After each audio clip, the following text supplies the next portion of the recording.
समझेंगे। सबसे पहले स्टार्टिंग से एक बार मैं फिर से बता रहा हूं। लिंग, जेंडर किसे कहते हैं? जिन शब्दों से स्त्री या पुरुष या अन्य जातियों का बोध होता है उसे हम लोग लिंग यानी कि जेंडर कहते हैं। जेंडर मुख्यतः 4 प्रकार के होते हैं।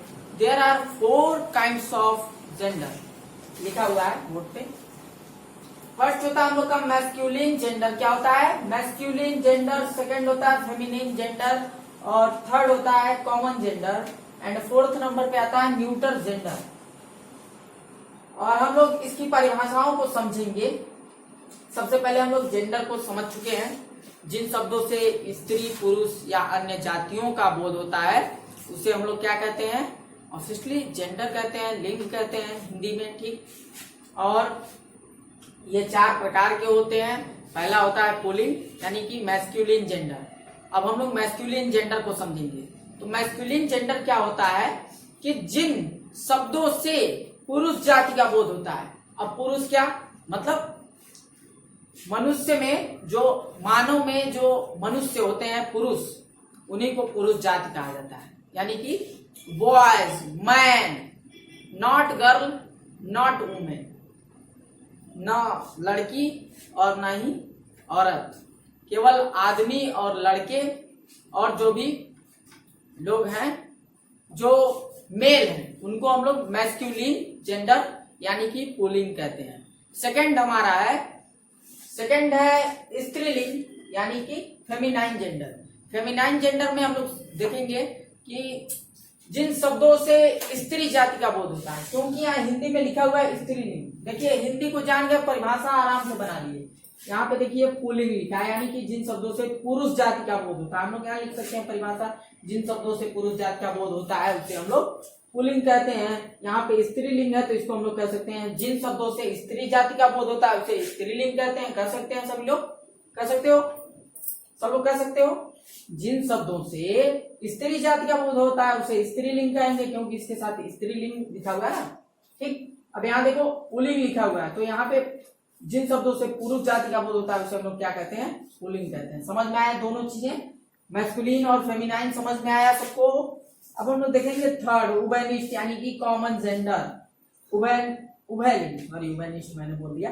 उभयलिंग ये जैसे कि डॉक्टर, इंजीनियर वगैरह अगर हम लोग एग्जाम्पल में देते, एग्जाम्पल से अगर हम लोग समझें तो मैस्कुलिन में हम लोग क्या लिख सकते हैं? Boys, man, dog. Dog masculine है कि नहीं? कुत्ता मैस्कुलिन है, समझ में आया ना। घोड़ा लिख सकते हो, हॉर्स, समझ में आया, ठीक। और हम लोग फेमिनाइन में क्या लिख सकते हैं? गर्ल। गर्ल मतलब लड़की होता है, आप लोग जानते ही हैं। वुमेन लिख सकते हैं मतलब औरत, ठीक। और बीच लिख सकते हैं, बीच मतलब होता है कुतिया, BITCH, बीच। और क्या लिख सकते हैं? और हम लोग लिख सकते हैं मेयर। मेयर का मतलब होता है घोड़ी, हॉर्स घोड़ा, मेयर का मतलब घोड़ी, समझ में आया। और कॉमन जेंडर में अगर हम लोग देखें तो हम लोग क्या लिख सकते हैं? डॉक्टर। डॉक्टर क्यों हम लिखें? ऐसी जातियां जिसमें स्त्री और पुरुष दोनों आ सकते हैं, इसमें कोई विभेद ना हो। जैसे डॉक्टर, इंजीनियर, ये लड़कियां भी हो सकती हैं, लड़के भी हो सकते हैं।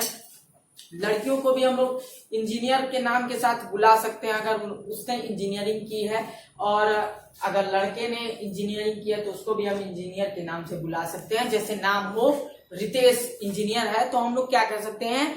इंजीनियर रितेश कुमार, समझ गए। और अगर कोई लड़की है, मान लो रिया डॉक्टर है, तो हम लोग कह सकते हैं कि रिया डॉक्टर रिया। यानी हम लोग लड़के को भी डॉक्टर लगा के कह सकते हैं, लड़की को भी डॉक्टर लगा के कह सकते हैं। इसलिए हमारा कॉमन जेंडर क्या होगा? डॉक्टर। स्टूडेंट्स में सब लोग आते हैं, स्टूडेंट, समझ में आ रहा है। स्टूडेंट्स में सब लोग आते हैं, स्टूडेंट्स। स्टूडेंट्स में ये बताओ, स्टूडेंट का मतलब विद्यार्थी होता है, सब लोग समझ रहे हो। ये बताओ विद्यार्थी के लिए कोई विभेद है क्या? कोई अंतर है क्या? लड़का विद्यार्थी है, लड़की विद्यार्थी नहीं है कि नहीं? दोनों लोग विद्यार्थी हैं, सही है कि नहीं? यानी लड़की और लड़के दोनों ही विद्यार्थी की कैटेगरी में आते हैं, अलग हम लोग नहीं कर सकते। समझ में आ रहा है तुमको? दोनों मतलब हम लोग अलग नहीं कर सकते हैं, दोनों हो सकते हैं। डॉक्टर स्टूडेंट्स भी हो सकते हैं और बहुत सारे एग्जांपल्स हैं, इंजीनियर, साइंटिस्ट, कुछ भी। जो पुरुष और स्त्री, लड़के और लड़कियां, जो जो चीजें हो सकती हैं। अब तो लड़कियां आर्मी में भी जा रही हैं, तो हम लोग यहाँ आर्मी भी लिख सकते हैं। जो सारी चीजें हैं, जितनी सारी चीजें हम लोग इसमें लिख सकते हैं। तो समझ में आया? यानी कि इन दोनों का कॉम्बिनेशन, ये वाला जो है, इन दोनों का कॉम्बिनेशन करके ये वाला है कॉमन जेंडर। समझ में आया? दोनों जब रहेंगे, दोनों हो सकेंगे, तब हम लोग कॉमन जेंडर कहेंगे। समझ में आया नहीं? ठीक। अब ऐसा थोड़ी ना है कि हम लोग जानवरों को ले सकते हैं। ये बताइए, बकरी क्या डॉक्टर बन सकती है? नहीं बन सकती है ना। बकरा डॉक्टर बन सकता है? तो भाई हम लोग उसको नहीं लेंगे। समझ में आ रहा है? तो उसको हम लोग नहीं लेंगे। अगर हम लोग एग्जाम्पल्स देखें तो यहाँ डॉक्टर, स्टूडेंट्स, बहुत सारी चीजें हो सकती हैं, इंजीनियर्स वगैरह, कुछ भी, साइंटिस्ट वगैरह, कुछ भी। और देखें नपुंसक लिंग, न्यूटर जेंडर, इसका मतलब है कि उसके अंदर प्राणहीन है, मतलब प्राण नहीं है उसके अंदर। जैसे मनुष्य जो सभी क्रियाएं कर सकता है, ठीक, तो उसके अंदर प्राण है। जो प्राण वायु के सहारे जीवित है, ऑक्सीजन के सहारे, वही बस न जीवित है, बाकी सब तो निर्जीव है। तो एक तरह का निर्जीव, जैसे इसमें हम लोग क्या लिख सकते हैं न्यूटर जेंडर में, जिन शब्दों से निर्जीव वस्तुओं का बोध होता है। किनका बोध होगा? निर्जीव वस्तुओं का, जिसमें जान ही नहीं है। जैसे कुर्सी, टेबल, पंखा, ईटीसी।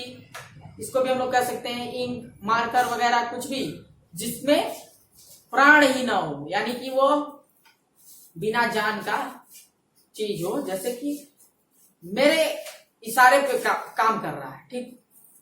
तो मशीन भी एक तरह का क्या है?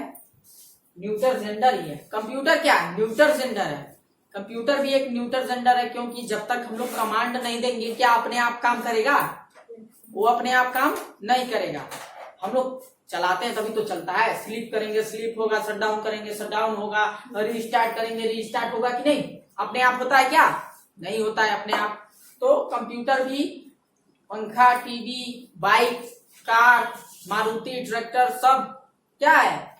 न्यूटर जेंडर है। इसमें भी हम लोग एग्जाम्पल में लिख सकते हैं कार, बस, ईटीसी, कुछ भी, कार, बस, मारुति, जो भी कुछ है, ठीक, ट्रक वगैरह, कुछ भी, जो भी एग्जाम्पल्स हमको आ रहे हैं। लास्ट में ईटीसी हम लोग लिख देते हैं। ईटीसी का मतलब क्या होता है मैं आज बता दूं। ईटीसी का मतलब होता है एक्स्ट्रा, मतलब हम लोग इसमें एक्स्ट्रा और कुछ लिख रहे हैं तो नहीं हमको मालूम है, जहां तक हमको याद है वहीं तक हम लोग लिख रहे हैं। इसका मतलब ये होता है, जैसे कि हमको कार, बस, ट्रक, हमको जो याद आया उतना लिख दिए हैं, और एक्स्ट्रा होता होगा तो हम यहाँ ईटीसी लगा दिए, इसलिए हम लोग ईटीसी का प्रयोग करते हैं। तो आशा करते हैं आपको ये वीडियो अच्छा लगा हो, और अगर अच्छा लगा हो तो हमारे चैनल को सब्सक्राइब करें और वीडियो को लाइक करें। Thank you.